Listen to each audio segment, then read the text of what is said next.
Now, Nebula is a character that the MCU is, in my opinion, heavily improved. Now, while I never disliked the character in the comics, she became my favorite Guardian in the MCU, with her emotional redemption arc, showing how far she's come. Now in the MCU, another change to her is not just the character's moral standards, but that she's now the daughter of Thanos. While in the comics, she only claims to be his granddaughter. Yes, I say claims because it's hinted at that is possibly false. But since she's been said to be his granddaughter for decades now, I'm just going to assume that little hint from the 90s is either forgotten or non-canon. Or retconned. Probably a mix of all three. But daughter and granddaughter weren't the only familiar relationships she's had with Thanos over the years. In fact, my introduction to the character was when I was little, in the Superhero Squad show, where she was made his sister now? Now, I couldn't find out as to why this change was made, but a guess I have is to have them feel more like they're on an equal playing field.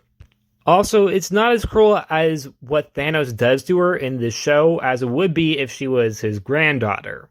That being, he uses the Reality Stone to take her mouth away.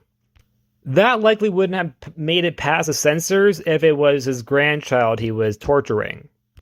Now, Nebula would appear throughout the second season of the show, mainly making grrr sounds because, she got muted by her brother.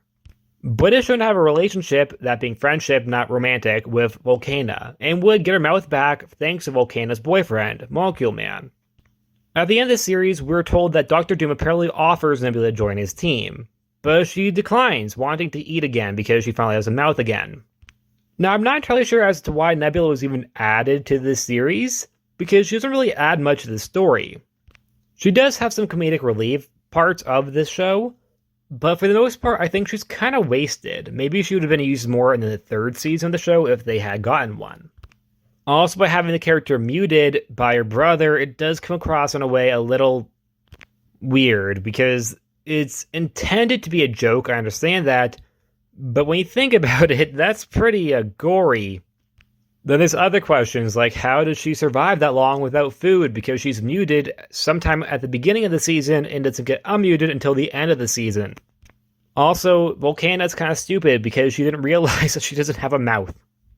The two are just talking about her relationship with Molecule Man until she realizes, oh, Nebula doesn't have a mouth, which I will admit was pretty funny, but when you think about it, if I was Nebula, I'd be upset that her best friend didn't realize that her mouth was missing. Regardless, I personally think the MCU version of Nebula is amazing, so I'm okay with this version of the character also existing. Just in comparison, it doesn't really fit the same way. However, obviously the Superhero Squad show is intended to be more, kiddish, and it definitely does a very good job of handling a lot of characters in that kind of fashion.